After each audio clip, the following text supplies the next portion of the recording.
और इस बीच हम आपको बता दें कि आज कैबिनेट की पहली बैठक है, लेकिन बैठक से पहले प्रधानमंत्री क्या कह रहे हैं सुन लेते हैं। नहीं है, हमारे लिए समय के बंधन नहीं है, हमारे लिए सोचने की सीमाएं नहीं है, हमारे लिए पुरुषार्थ के लिए कोई मानदंड नहीं है।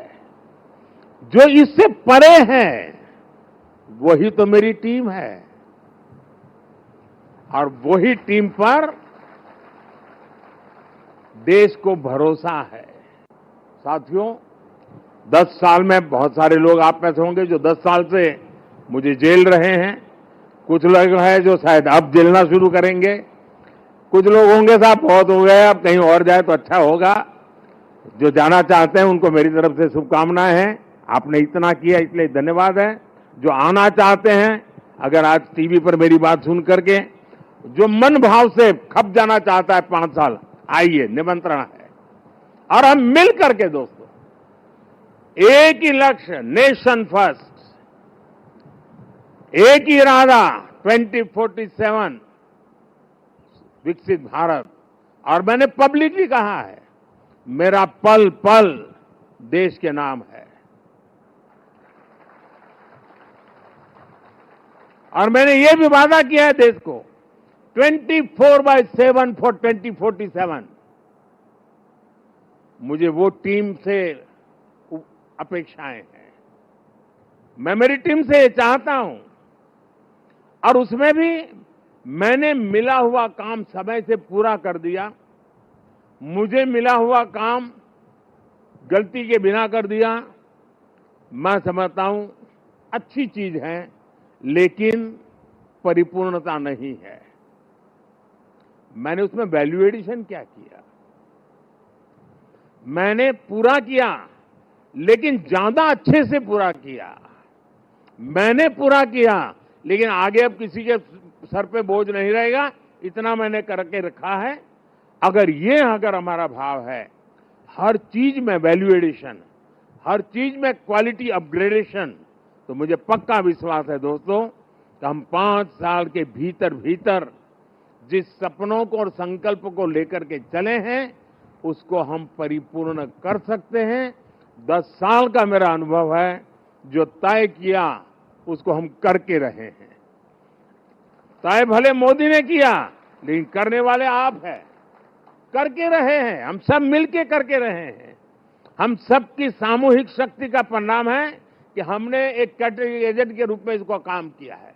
आपको बहुत से लोग मिलेंगे व्यक्तिगत जीवन में, और खास करके टीन एज ग्रुप के जो लोग होते हैं उनसे अगर बात करेंगे, अगर उस समय क्रिकेट की सीजन चलती है तो उसका मन करता है यार एक अच्छा क्रिकेटर बन जाओ। दिमाग में रहता है यार क्रिकेटर बन जाना है। एक अच्छी मूवी बड़ी पॉपुलर हो गई तो फिर मन में करता है यार ये फील्ड अच्छा है, मैं एक्टर बन जाऊं, मैं इसमें चला जाऊं। उसी समय मान लीजिए चंद्रयान की घटना घटी है तो उसको लगता है यार ये फील्ड बहुत अच्छा है, साइंटिस्ट बन जाओ। और मान लीजिए 2 महीने के बाद क्रिकेट मैच आ गई तो उसको लगता है यार साइंटिस्ट वाला तो जरा मेहनती है, अच्छा करो अपन क्रिकेट वाला हो जाए। यानी ज्यादातर वो लोग होते हैं जिनकी इच्छाएं अस्थिर होती हैं, और जब इच्छा अस्थिर होती है तो सामान्य मानवी उसको तरंग कहता है। उसको लगता है यार तो तरंग ही है, एक सुबह एक सोचता है, दोपहर को दूसरा, तो इस पर बात मत करो यार, ऐसे ही हुड़दंगबाजी करता रहता है। इच्छा जब अस्थिर होती है तो दुनिया की नजरों में वो तरंग होता है, लेकिन जब इच्छा स्थिर हो जाती है और उसके अंदर एक लंबे अरसे तक इच्छा को स्थिरता मिल जाती है, तो इच्छा उस प्रक्रिया से गुजरती है जो संकल्प में बदलती है। इच्छा अगर अस्थिर है तो तरंग है, इच्छा अगर स्थिर है, स्थायी है, तो संकल्प में कन्वर्ट हो जाती है। और संकल्प के अंदर जब परिश्रम की पराकाष्ठा जुड़ जाती है, तब जाकर के सिद्धि प्राप्त होती है। और जीवन के हर काम को हम उस दिशा में देखना चाहिए। इच्छा प्लस स्थिरता इज इक्वल टू संकल्प संकल्प प्लस परिश्रम इज इक्वल टू सिद्धि। जिस टीम ने इतना बड़ा अचीवमेंट किया है उसको स्वाभाविक मन करेगा कि यार कुछ अब बहुत हो गया, अब साहब थोड़ा शांति रखे तो अच्छा होगा। ये रोज नई नई चीज लेके आते हैं, लेकिन मैं मानता हूं अब मेरा दायित्व भी 10 साल मैंने जो सोचा है उसे ज्यादा सोचने का है, 10 साल जो किया है उसे ज्यादा करने का है। और अब जो करना है वो ग्लोबल बेंचमार्क को पार करने वाली दिशा में करना है। कल क्या थे और आज कितना अच्छा किया वो वक्त चला गया दोस्तों। पहले 5 पर थे, अब 10 पर पहुंच गए, वो वक्त पूरा हो चुका है। अब दुनिया इस विषय पर यहां पर है और ये इससे आगे कुछ नहीं है, तो उसके आगे हम होंगे।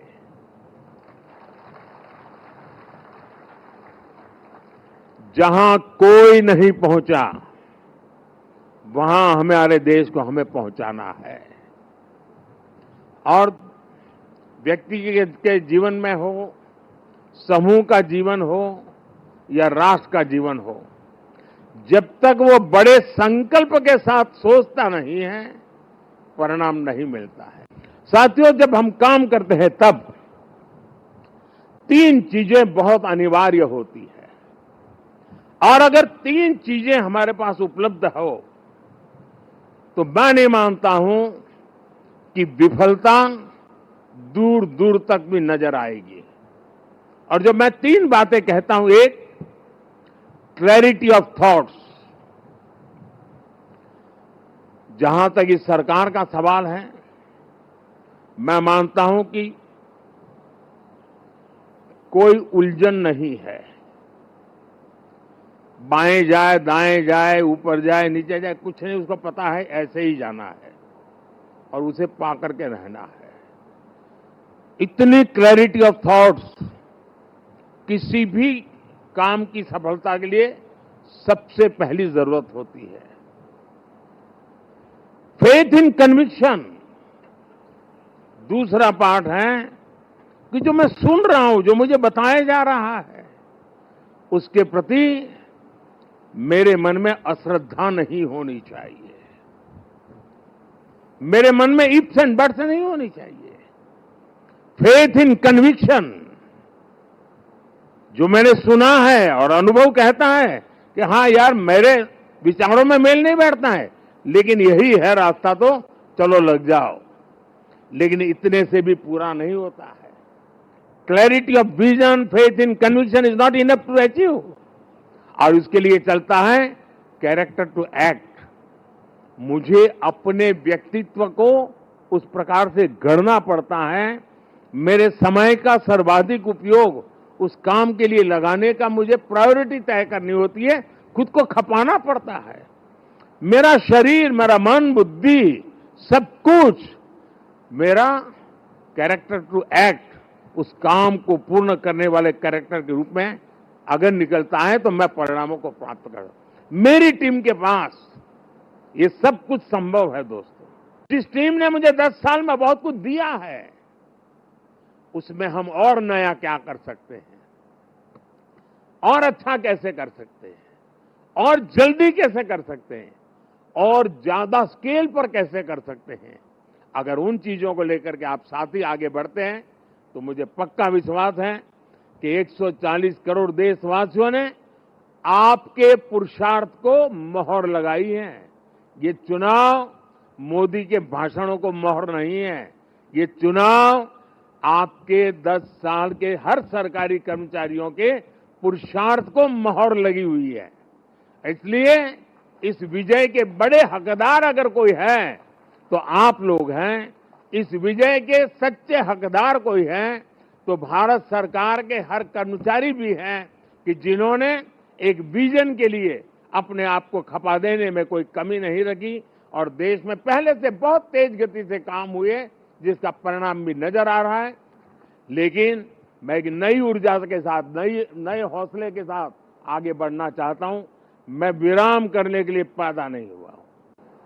सफल वो इंसान होता है जिसके भीतर का विद्यार्थी कभी मरता नहीं है। कई लोग मुझे इस चुनाव में भी और हमेशा, मैं पिछले 30 साल से ये सवाल सुन सुन के थक चुका हूं कि इतनी एनर्जी लाते कहां से हो, थकते क्यों नहीं हो, मुझे लोग पूछते रहते।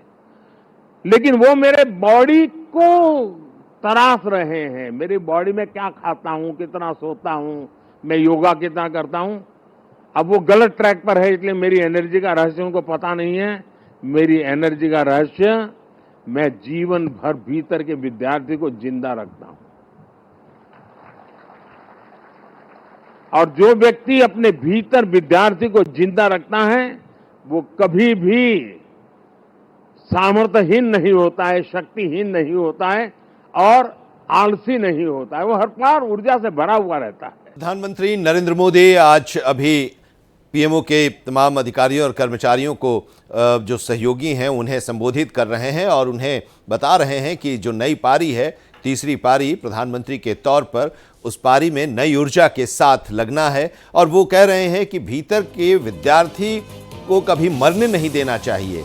इस विजय के हकदार सरकारी कर्मचारी भी रहे हैं। प्रधानमंत्री ने कहा कि पीएमओ जनता का पीएमओ बने, जहां कोई नहीं पहुंचा वहां देश को पहुंचाना है, यही लक्ष्य है। और उन्होंने कहा कि मेरा प्रयास पीएमओ को सेवा का अधिष्ठान बनाना है।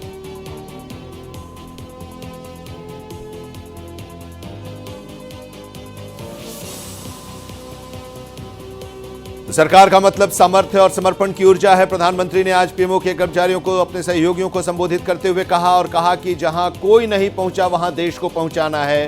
पीएम ने कहा कि मेरा प्रयास पीएमओ सेवा अनुष्ठान बने, इसका है। कार्यभार संभालने के बाद आज प्रधानमंत्री नरेंद्र मोदी अपने पीएमओ के तमाम जो सहयोगी हैं उन लोगों के साथ इस वक्त बैठे हैं और संवाद हो रहा है। उन्होंने कहा कि सरकार का मतलब सामर्थ्य और समर्पण की ऊर्जा है। प्रधानमंत्री ने कहा कि पीएमओ जनता का पीएमओ बने, ये होना चाहिए और जहां कोई नहीं पहुंचा वहां पीएमओ को पहुंचना चाहिए।